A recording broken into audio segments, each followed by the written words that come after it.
And here to talk with us about this, someone who is in the know. She's Tanya DeGenova, a former supervisory agent in the National Security Division with the FBI, as well as a former member of the Counterterrorism Squad in Boston. Tanya, we thank you so much for Skyping in this morning here on America's Forum.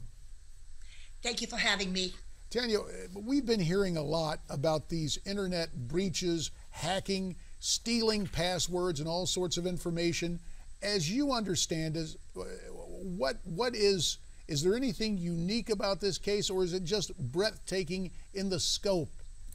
Well, let me just be very plain and just speak in layman's term, I think, but it's really a generational problem, because if you look, and I'm not talking about sponsored hackers, but I'm talking about the regular hackers, whether they're American, whether they're Russian, or whatever you have, whatnot.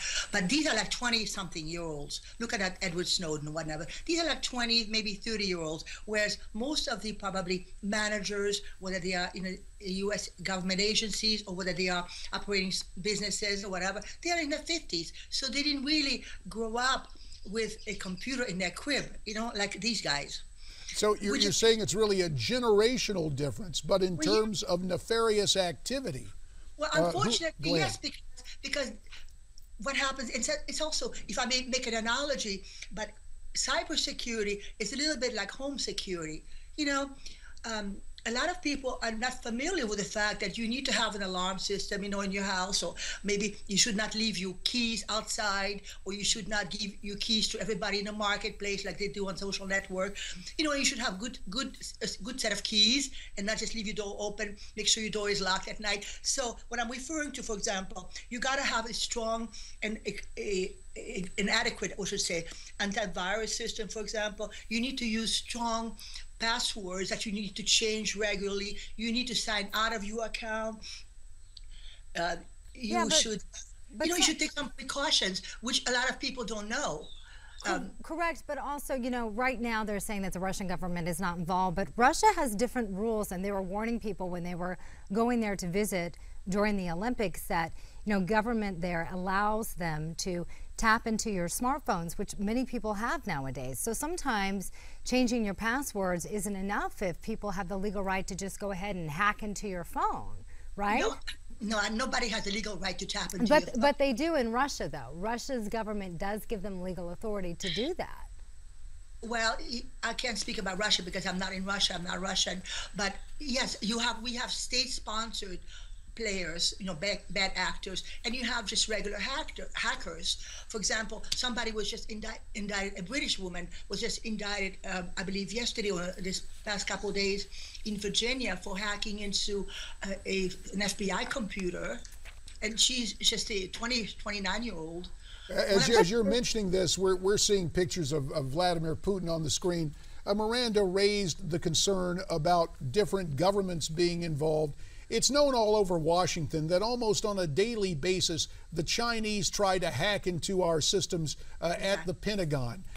Based on your law enforcement experience with the FBI, are there any telltale signs about individual hackers or crime syndicates or even government-sponsored endeavors like this? Because a lot of people are worried about the Chinese. Go ahead. All of the above. All of the above. And we have been under attack, and we do have very, very serious, as you said, very serious state-sponsored bad actors, so to speak. The Chinese, the Russians, and other government maybe we're not aware of yet, but they have been trying to break into our financial institutions for the past couple of years. The FBI is well aware of it.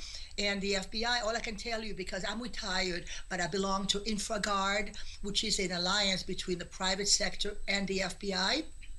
And they have really been spending a lot of time together with the Department of Homeland Security, the Department of Defense, trying to find to come up with stronger security systems, which will be able to prevent individuals as well as obviously government agencies and financial institutions. Yeah. And they're working actually with academia as well, trying to devise some stronger system. In the meantime, unfortunately, it's like patch and pray, so to speak. But reactive.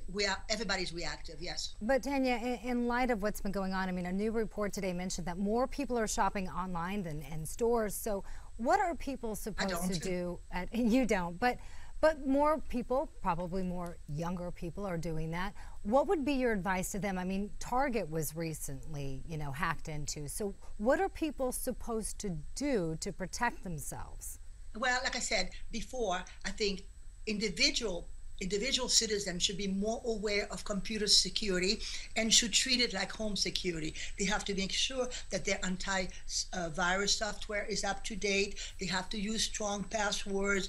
They should not click on any website that, for example, when you get a spam and someone just sends you an email just with a website. Right.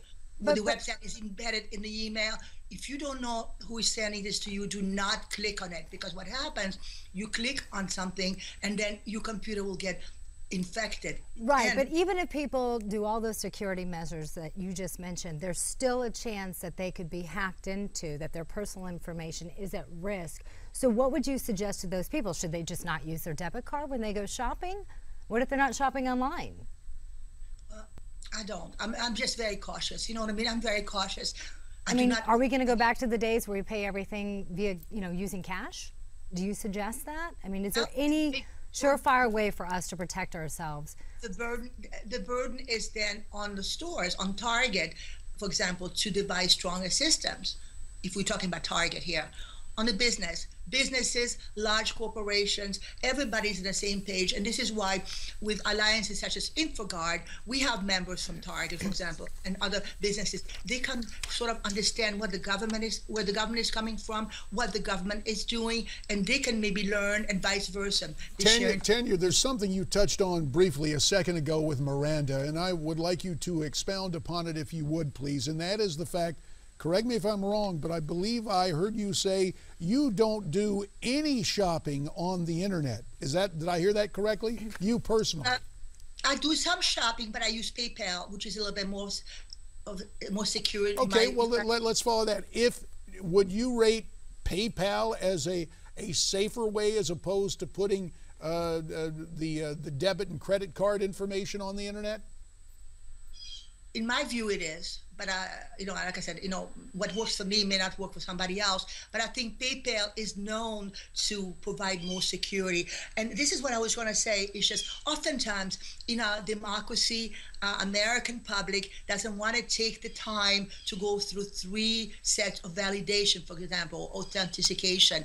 Everybody wants to do everything fast. They don't care about security, but then yet they complain later on if something happens. You know what I mean? Just like when you access your bank account, various banks have various protocols, security protocols. And frankly, I don't mind having to fill out maybe 2 steps or 3 steps, going through 3 steps to ensure that my bank account is secure. But some people find it's nonsense. They want to go fast. They want to rush. They don't want to be bothered. And on that note, Tanya Dijanova, forgive me if I mispronounce your last name, but you spelled out your concerns in terms of internet security, and we very much appreciate your time. Thanks so much. Thank you very much for having me. Now, when you hear Tanya, Miranda, it's this almost self-defeating situation. People go to the internet to save time. Right. And then if you have to go through so many counter checks, that's time consuming. Right, and a lot of people don't even pay their bills using the old-fashioned check system anymore. Well, maybe what we have to take out of this is it's back to the old-fashioned way of doing things, or she was saying PayPal might work. Hey, when we come back, you knew we would have to get back to what's going on our border, and now blame. Who do you point your finger at? Well, coming up next, a guest who talks about a former president, a current president, and what's happening currently on our borders. That's straight ahead as America's Forum continues here on Newsmax TV.